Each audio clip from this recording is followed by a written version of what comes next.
ឆ្នាំមកដល់សន្ធឹកតោតន្ត្រីរំដំក្រមុំអ្នកភូមិយើងជួបជុំរំលេងសប្បាយក្រោមម្លប់ពោ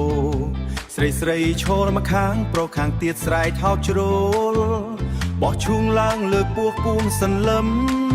ស្រីញញឹមរងចាំចាប់ឈូនបងទៅបោះមកភ្នែកក៏សំឡឹងរកគ្នាក្រមុំម្នាក់នោះចង្កេះអង្កាញ់រំយ៉ាងទន់ផ្លន់នាំឲ្យដកដួងស្រាប់តែបងមកជំទ្រូងបងអើយអងរួនបេះដូងចាប់ឈូងបានហើយបងសាយក៏ក្អាយលួចសំឡឹងកាយផ្ដល់សញ្ញាអើយបោះឈូងបោះទៅអើយបោះមកស្រីស្អាតដូចដួងខែបោះចំប្រស្នេហ៍អរអូអើយបោះឈូងបោះទៅអើយបោះមកស្រីស្អាតដូចដួងខែបោះចំប្រស្នេហ៍អរអូ